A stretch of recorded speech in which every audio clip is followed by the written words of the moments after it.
विनोद घर के अंदर दाखिल हुआ ही था तो देखा घर का माहौल बड़ा बोझिल सा हो रखा था। माँ बाबूजी चुपचाप एक तरफ सोफे पर बैठे हुए थे। ना कोई टीवी चल रहा था और ना ही चिंटू के साथ खेला जा रहा था। रोज तो इस समय माहौल बिल्कुल अलग सा होता था। क्या बात है बाबूजी, आज इतनी शांति कैसे? ना आप टीवी देख रहे हो, ना ही चिंटू नजर आ रहा है। हमें क्या पूछ रहा है? अपनी पत्नी से जाकर पूछो। बाबूजी ने दो टूक जवाब दे दिया। विनोद को समझते देर न लगी कि कोई न कोई बात जरूर हुई है, पर फिर भी शांत रहते हुए उसने ही पूछ लिया, आखिर हुआ क्या है? आप लोग नहीं बताओगे तो कौन बताएगा? आजकल बहू की जुबान ज़्यादा चलने लगी है।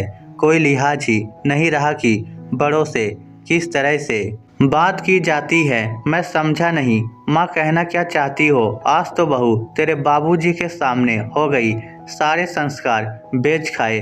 हमें तो बिल्कुल अच्छा नहीं लगा ये सब। माँ ने लगभग चिल्लाते हुए कहा, अरे आप शांत रहो, मैं जाकर बात करता हूँ।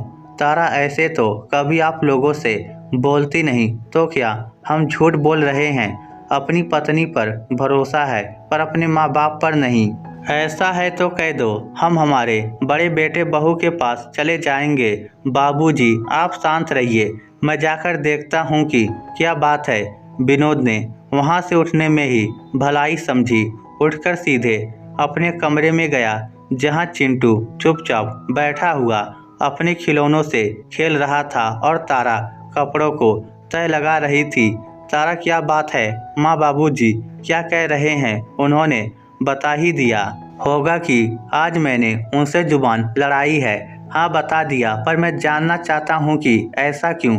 तुम तो कभी माँ बाबूजी से ऊंची आवाज में बात भी नहीं करती थी। कारण नहीं बताया उन्होंने। बताया होता तो मैं क्या तुमसे पूछता? क्या करूँ, बहू पर एक माँ हावी जो हो गई थी इसलिए। मतलब तुम्हें पता है ना, बाबूजी की आदत है हर बात में गाली गलौज करने की। आजकल उन्होंने नया खेल इजाद किया है, अब चिंटू से बुलवाते हैं। माँ जी भी कुछ कहती नहीं, उल्टा चिंटू के मुंह से सुनकर जोर जोर से हंसते हैं। इस बच्चे को थोड़ी ना पता है कि वह क्या बोल रहा है। बहू थी इसलिए बर्दाश्त कर लिया, लेकिन अब माँ हूँ, ये बर्दाश्त नहीं करूँगी। कई बार माँ को कह चुकी कि बाबूजी को समझाए, पर नहीं। आज सुबह चिंटू को दूध पीने के लिए कहा तो उसने दूध पिया नहीं। जब मैं उसे डांटने लगी तो उसने मुझे माँ बहन की गाली दी। ये सुनकर उसे समझाने के बजाय माँ और बाबूजी जोर जोर से हंसने लगे और मैंने चिंटू के गाल पर थप्पड़ खींचकर लगा दिया। बस इसी बात को लेकर मुझे सुनाने लगे, जो मुझे बर्दाश्त नहीं हुआ और मैं आज सामने बोल गई। उनके लिए तो ये सिर्फ एक खेल है, पर मेरे बच्चे के लिए अब बस ना मैं गाली सुनूंगी और ना ही आने वाली पीढ़ी में किसी और को सुनने दूंगी। कहते कहते तारा चुप हो गई। गलती तारा की भी नहीं थी, इसलिए विनोद तारा को कुछ कह नहीं पाया। बाहर आया तो देखा माँ बाबूजी वहीं बैठे हुए थे। बाबूजी गलती किसकी थी? बस आ गया अपनी पत्नी के बहकावे में। अब क्या हमारे पोते के साथ खेले भी नहीं? बाबूजी खेलना अलग चीज होती है और गलत सिखाना अलग चीज है। अभी आपको उसके मुंह से गालियां सुनकर मजा आ रहा है, लेकिन जब बड़ा होकर ये आपको गालियां देगा तो क्या आपको अच्छा लगेगा? बेटा तुझे सब नहीं आती क्या? इसी दिन के लिए तुम्हें पैदा किया था कि तुम अपने बाबूजी के सामने हो जाओ। माँ एक बार सोच कर देखो, मैं आपको माँ बहन की गाली दूँ तो आपको कैसा लगेगा? बस वैसा ही महसूस तारा को हुआ था। एक औरत सब बर्दाश्त करती है पर माँ नहीं, और बात जब उसके बच्चों की हो तब तो बिल्कुल नहीं। मैं इस चीज़ में आप लोगों का साथ बिल्कुल नहीं दूंगा।